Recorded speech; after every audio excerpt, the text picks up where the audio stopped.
Nasaan na po ba ang bagyong Ulysses? Alamin natin mula kay Kuya Kim na nasa ABS-CBN Weather Center. Kuya Kim? Henry, nakalabas na sa West Philippine Sea ang sentro ng bagyong Ulysses matapos itong manalasa at magbuhos ng matinding ulan sa malaking bahagi ng Luzon. Una itong naglandfall sa Patnanungan, Quezon, alas 10:30 kagabi at nagpangalawang landfall pa ito sa Burdeos, Quezon bago ito tumama sa mainland Quezon sa bayan ng General Nakar. Direct hit din ng mata ng bagyo ang probinsya ng Bulacan, Nueva Ecija at Tarlac. Sa ngayon, nakataas pa rin ang signal number 1 sa kanlurang bahagi ng Pangasinan, Tarlac, western portion ng Pampanga, Zambales, Bataan, Lubang Island. Nakataas din ang red heavy rainfall warning sa Cagayan, Aurora at Quirino. Orange heavy rainfall warning naman sa Northern Isabela at Occidental Mindoro. At yellow heavy rainfall warning sa Tarlac, Pampanga, Zambales, Bataan, Bulacan, Nueva Vizcaya, Ifugao, Benguet, Mountain Province, Western Pangasinan, Fuga Island, Dalupiri Island, Apayao at sa ilang bahagi sa Ilocos Norte.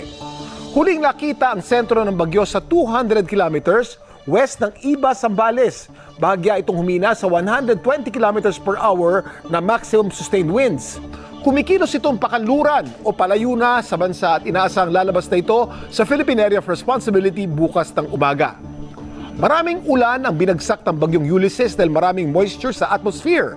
Nakadagdag pa ito sa pagkuha nito ng moisture ang tail end ng cold front na umaabot dito po sa Northern Luzon. Dito nagsasanib ang malamig na We were made to make lower flight prices less secret. Why Elementor 1? Because it starts with the only drag and drop editor for WordPress. at ang mainit na easterlies. Bagyaring bumagal ang pagkilos ng bagyo nung palapit na ito sa Quezon Province, kaya tumagal ang pag-ulan. Marami nagtatanong kung kasing tindi ito ng binuhos ng bagyong Ondoy sa Metro Manila. Malayo po. 153 millimeters ng ulan ang binuhos ng bagyong Ulysses sa loob ng isang araw. Nung bagyong Ondoy, 455 millimeters ng ulan ang bumagsak. Pero kahit malayo sa dami ng binuhos ni Ondoy, marami pa rin ang ulang bumagsak. Mas marami pa sa isang buwang pag-ulan. Naitala naman ang pinakamaraming ulan sa Rizal, 355 millimeters na ulan ang bumagsak doon. Ayon sa Pag-asa, bumagsak din ang ulan mula sa Rizal at sa Sierra Madre Mountains sa Marikina, kaya nagdulot ng malubhang pagbaha. Para naman sa magiging lagay ng panahon, makakaasa pa rin ng paminsan-minsang bugso ng hangin at ulan ang mga kapamilya natin sa Zambales, Pangasinan, Pampanga, Bataan, Aurora, Cavite, Western Batangas at Occidental Mindoro ngayong gabi. Posible rin ang may kalakasang ulan sa Cordillera, Isabela, silangang bahagi ng Cagayan dahil naman sa tail end ng cold front. Dito naman sa Metro Manila, partikular sa Marikina, mababa na ang tsansa ng ulan ngayong gabi hanggang bukas ng umaga. Base sa forecast ng The Weather Company, sakaling umulan, hindi ito inaasang lalakas o tatagal. Bukas, tuluyan ang bubuti ang panahon sa Metro Manila at Central at Southern Luzon.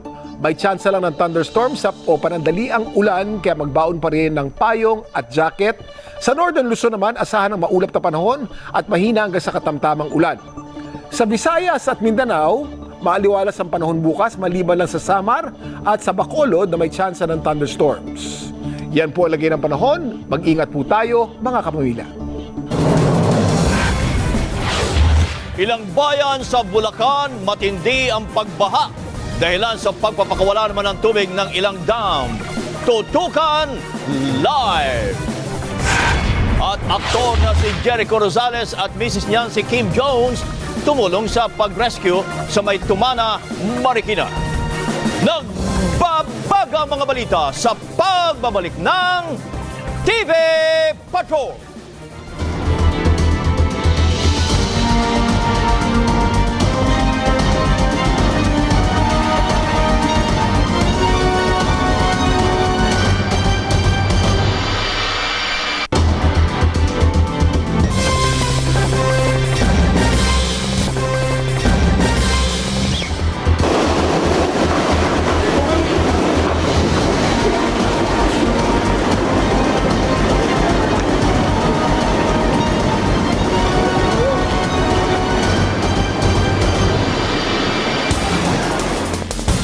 Matinding pagbaha din ang dinanas ng ilang bayan sa Bulacan. Bukod kasi sa ulan mula sa bagyong Ulysses, nasabayan pa ito ng pagpapakawala ng tubig ng ilang dam. At live nagpapatrol mula sa Maykawayan, Bulacan si Jeff Canoy. So Jeff, ano-anong lugar dyan sa Bulacan ang nananatiling baha? Henry, marami pa rin dito sa Bulacan ang hanggang ngayon ay lubog pa rin sa baha. Gaya dito sa bahaging ito ng highway sa Maykawayan. Pero may mga lugar din naman, gaya lang napuntahan natin kanina sa Bustos, na kung gaano kabilis rumagasa yung baha kanina ay ganoon din kabilis umupa. Yun nga lang, maraming pinsala ang naiwan.